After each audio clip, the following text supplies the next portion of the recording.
So I want to devote this program to going over with you the three major ways this idea of socialism is understood, because those ways are relevant today. Those ways are fighting it out amongst themselves in terms of the allegiance and feelings and thoughts of people around the world, and they're going to shape our future. So here's the first one. In this view, socialism has to do with the government. That's right. The government is to come in and regulate, control a private capitalist economy. That's right. An economy governed by private enterprises owned by private citizens who trade with one another in an institution called the market, where they buy and sell their labor, their work, their products, their services. That's right, it's a capitalist economy, private enterprise, markets, but one in which the government is brought in. Some people mean socialism by that. And they mean particularly that the government is brought in a certain way. Number one, the government is to regulate what the private enterprises do so that they are less self-serving, profit-oriented, and are more socially concerned. That's why minimum wage is something socialists always supported. Many of them want there to be limits on how much prices can be raised by corporations or how much profits can be earned by them. And the second reason socialists want the government to come in is to redistribute wealth, because capitalism has this tendency to concentrate wealth in very few hands and deprive the mass of people. So the socialists want the government to come in using taxes and using government spending to do a bit of redistribution, to equalize a system that turns unequal very quickly.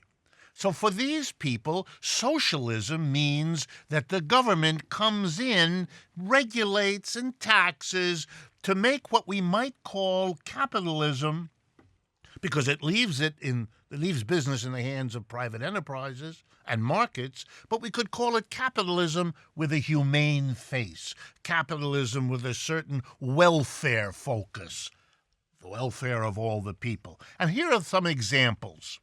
Denmark, Norway, Germany, Italy, France. Those countries are often referred to as socialist.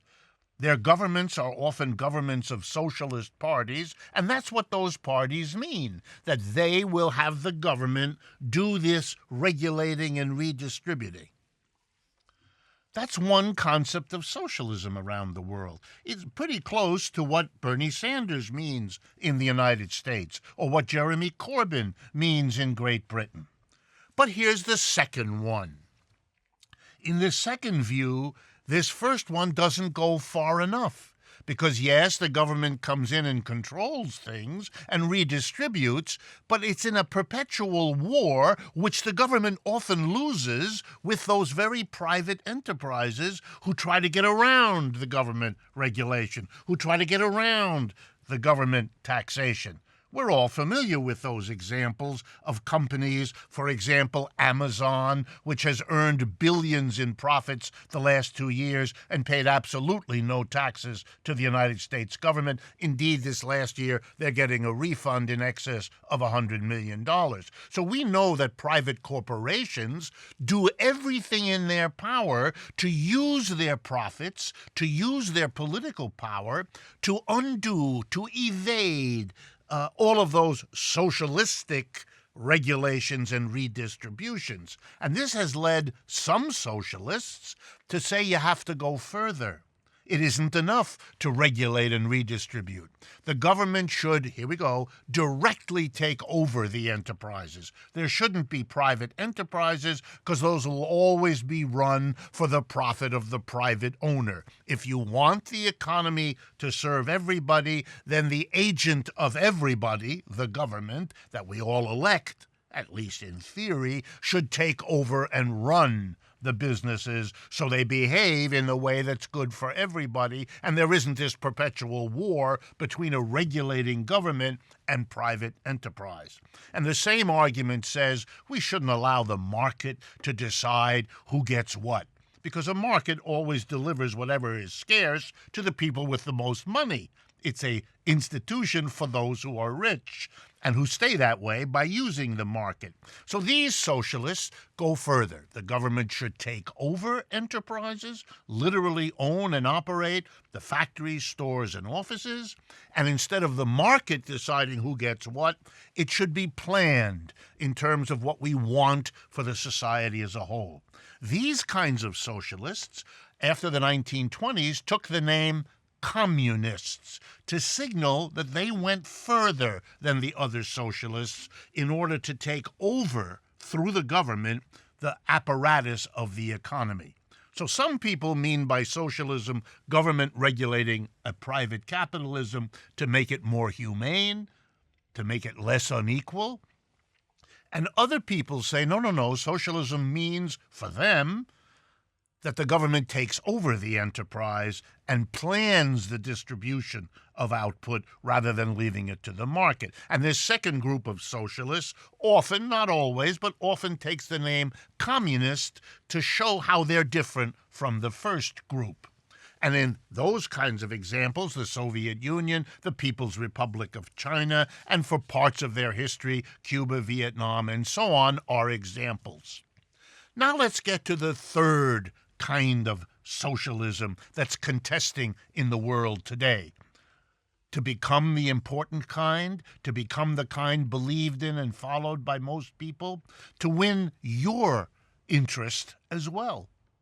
And this approach is in a way an evolution out of the other two.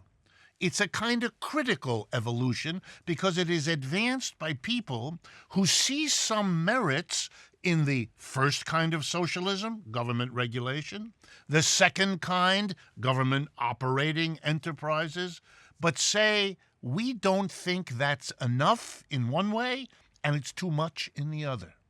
Here's how it's not enough. It's not enough because it doesn't change the workplace, the place where the mass of people do their economic thing, using their brains and muscles to transform objects into the goods and services we all need to live the lives we want to live.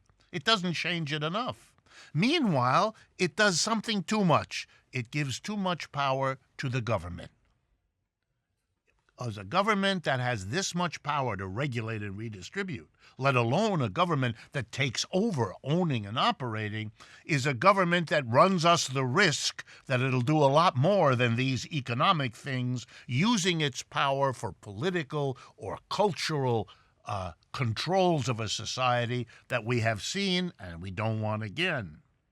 Well, then these kinds of socialists have a new focus. For them, what will really make a difference, what will take us beyond capitalism and be a better way of organizing society, focuses on the enterprise, the workplace.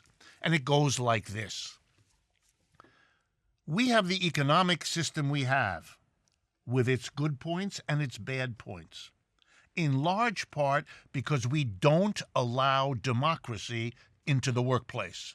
And these socialists say capitalism never did that. Capitalism is a hierarchical way of organizing an enterprise.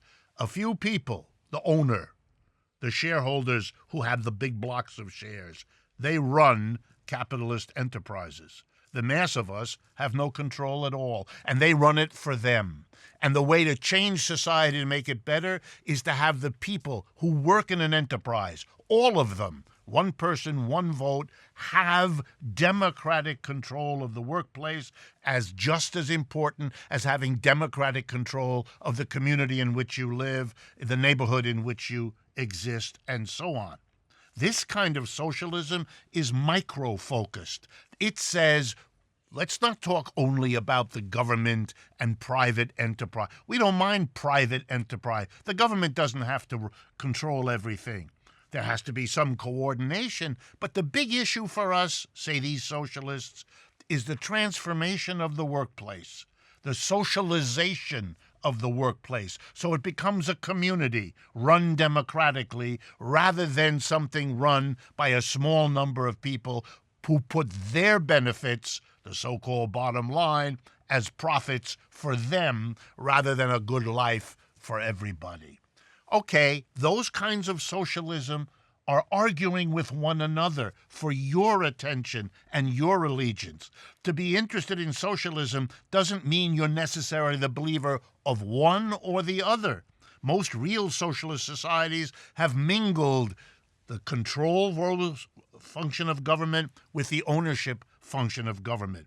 What most experiments have not done is really tried that other kind of socialism that revolutionizes the workplace, brings democracy to the workplace for the first time, and says that's the way to get beyond the limits of capitalism, its inequalities, its instabilities, its injustices.